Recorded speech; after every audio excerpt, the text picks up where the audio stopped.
Good evening, guys. We have an outgoing delegate, School of Education. Let me give him time so that he can introduce himself.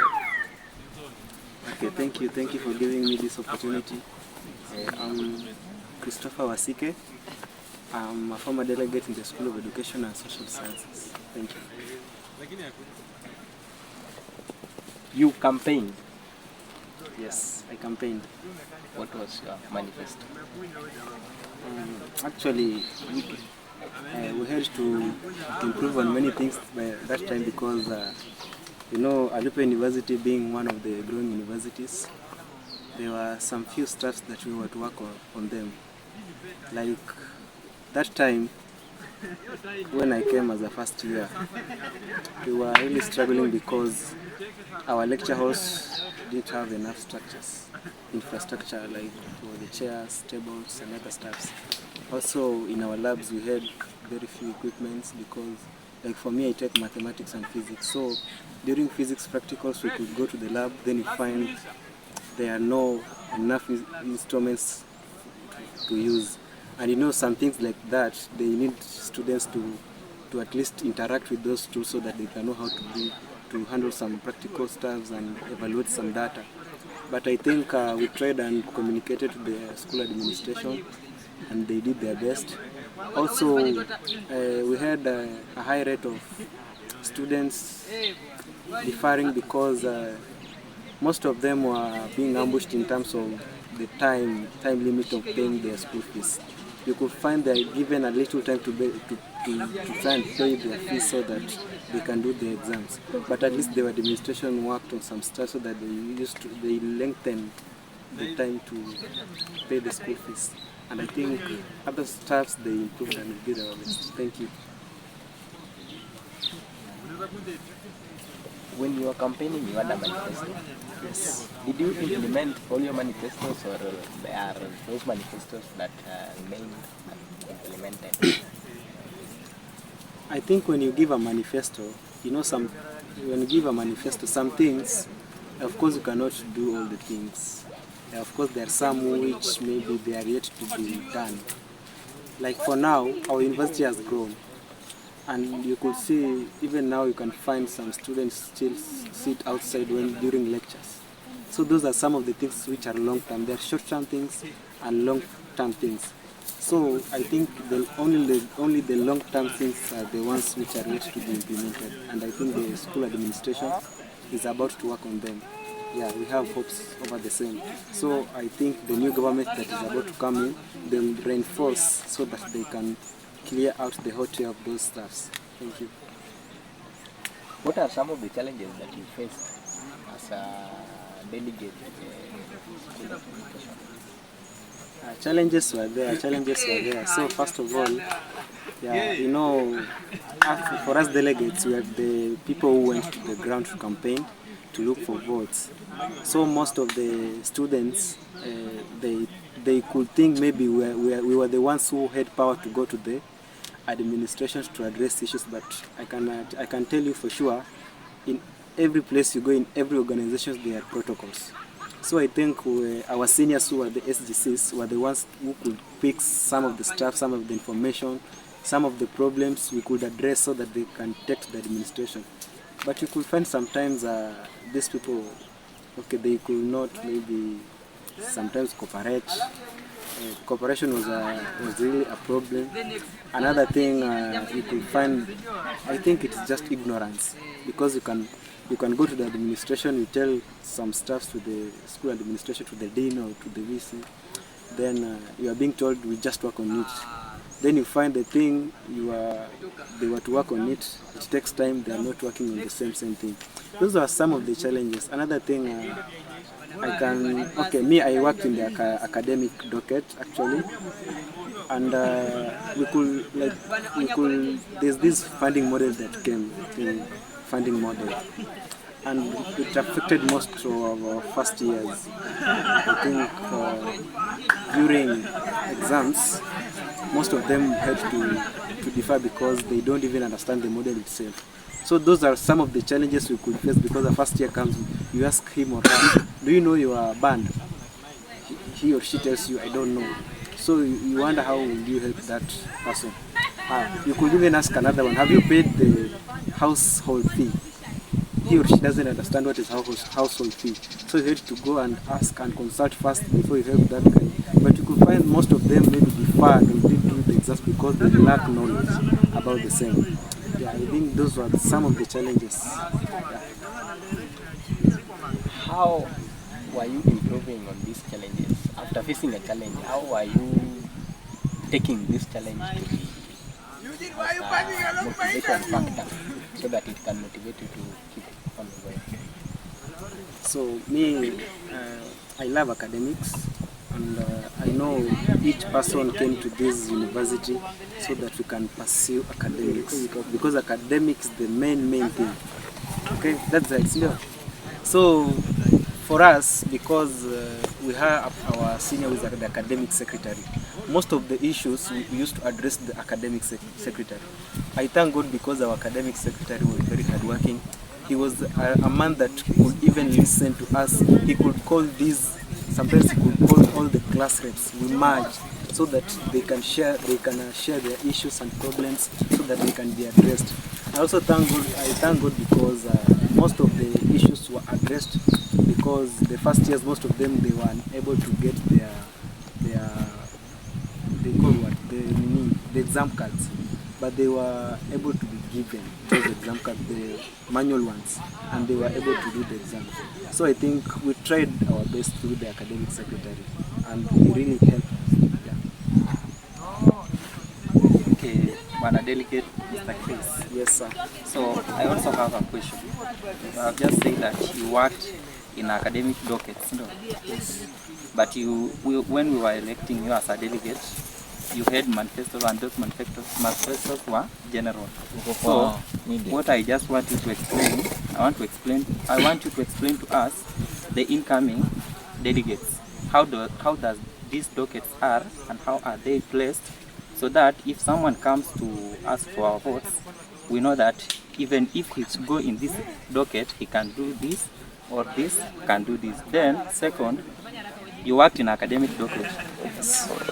So in this academic docket is the docket that contains, we have student portal for exams. But in this portal we have gone through a lot of challenges as comrades. For me, I'm a third year student, but it has gone, now it's my third year, but if you go to the portal, there is a lot of missing marks, missing of courses. Yani you did a course but it's not appearing on the portal. How is this academic office trying to solve this problem, and what are some of the criteria are using? Because it's just lowering us in our progress. Like you can see, maybe I am a sponsored student. I must get my results to give to my sponsor so that he or she can address my fee arrears. So you see, this one is just like slowing my academics. So how is this office trying to come up with strategies so that it can solve that problem of school students portal? Okay, thank you, sir. Thank you, sir, for your concern. So, first of all, I will explain about that dockets of the student council. So we always have 4 dockets. That is the academic docket, the co-curricular, the welfare, and the finance docket. And per now, those who are vying, you cannot tell which docket you will fall in. That's the first thing. Even me, I didn't knew that you will get into the academic docket. After you are elected, now those people go and sit down. Then you decide which docket you want to go. That's why you find most of the delegates who are campaigning, they usually campaign generally, like someone cuts across. Now when he or she is elected, now he break down and sit down and try to figure out which docket can I suit. That's how things are. So I think when the student council is chosen, I think through the leadership of the president, they always sit down and break these delegates. I think every docket must have at least 4 delegates. So they break those 4 plus 1 SGC, those which amount to 5. And those people now try to come out with how they will be conducting their things. Every docket is independent. So like the co-curricular docket, you find they plan events, they do everything they are the ones who plan. For the academic docket, they deal with academic matter, so that you don't find someone who is in the co-curricular docket going to deal with issues concerning or pertaining the academic docket. So that's how things are run. So they always choose the dockets after they have elected those delegates and the SGCs. So concerning our school portal, I know personally even I'm having the same problem, where we find our school portal is not stable. We don't have our marks. Today you can wake up, your fees has adjusted to a bigger amount or a smaller amount, so it keeps on fluctuating. And I think it is a thing that I think that the administration is aware. And even if you go there, you can go there, they rectify, maybe they correct your marks, they appear. Again, you wake up tomorrow, you find that your marks are lost. So I think, in every system they implement or they come up with, there are always some challenges.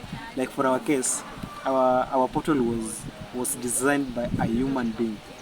And I think anything that is made by a human being, there is always some issues pertaining that thing. And I think for our portal, it is a thing that was created recently. It has not finished even 3 years, maybe, or 4 years. And I think our administration is trying to troubleshoot that technical problem. It is a thing that they keep working on it, because when coming up with something like a portal, it is something that needs people who are well trained in ICT and other stuffs. So these people, when something like that happens, they cannot sort it once in a while. They should sit down for some time, try to implement some new ideas, maybe how they troubleshoot that thing, or try to figure out what's the problem and how can we address this problem. And that's why our portal for now, it is not stable, and they will work on it. Thank you, sir. Thank you so much. I have a question. What were your strategies that you put across that made you to improve your in our academic committee, my guys were very nice. They were cooperative, they were collaborative. First of all, in academic matters, for you to solve issues with academics, you have to create a rapport with these comrades so that they can air out their views. First of all, we merge these class reps together, tuliwaleta pamoja, so that they can help us in knowing what are the problems and issues pertaining academics. So we used to organize meetings, physical meetings with these class reps. We used to discuss issues. We write down, then maybe when they tell us some of the problems, we could address them to administration. Some of them were being catered for. Like recently, when the first years were admitted, you could find some of the first years even didn't knew who were their lecturers. It is half the semester. A first year comes and tells you, even I don't know my lecturer. So some of the issues like those ones we could go address, because the administration, they know that this lecturer is taking a certain course because he or she was supposed to be there. But you find out that these lecturers, most of them are part-timers, and part-timers are those lecturers that they are not full-time in school. So you find they come once, they can maybe organize online classes, and if it is physical, it can be even once in a week. So those are some of the challenges. So we had to use the class representatives to solve issues like those ones. Yeah, thank you.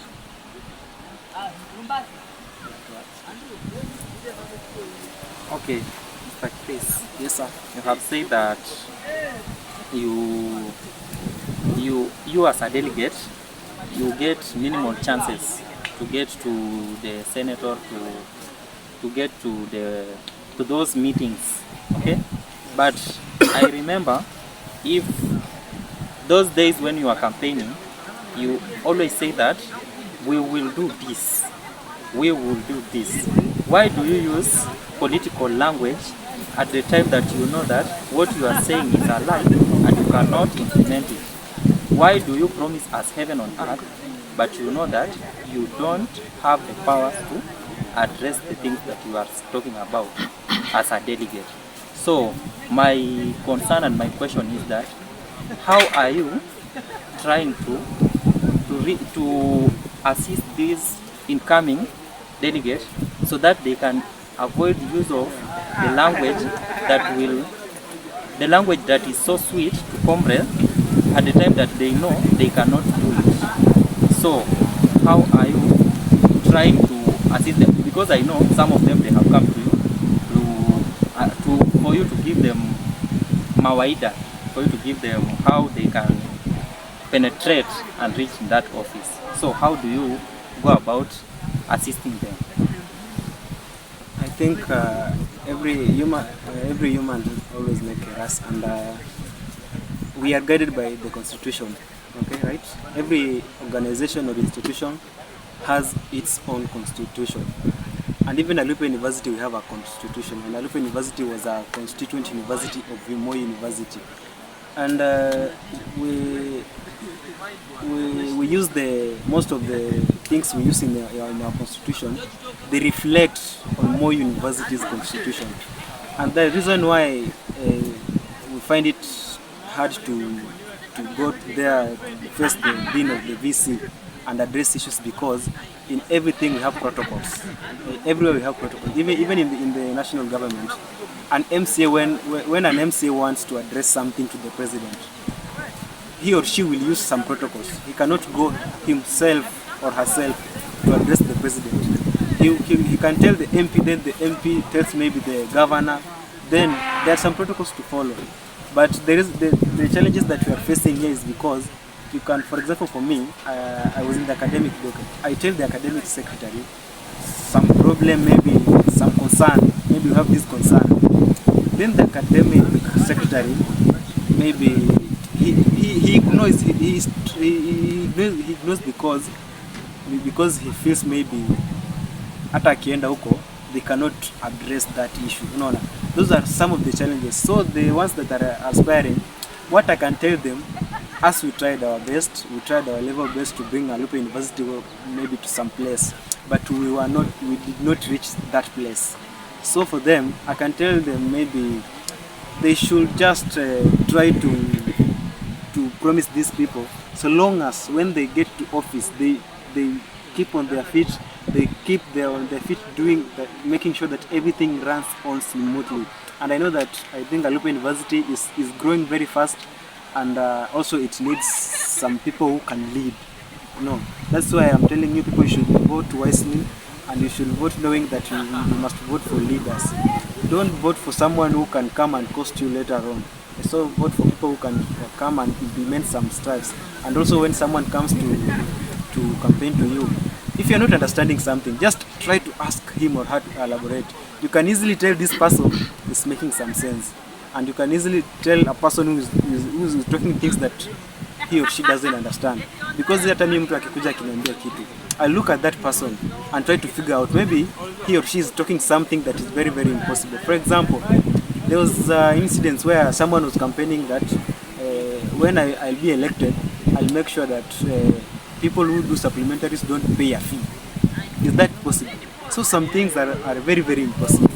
So from the way a person talks, you can easily tell this person is they really talking something that makes sense. So that's how things are. Thank you. Thank you so much for your time. Thank you so much. And advise the leaders carefully.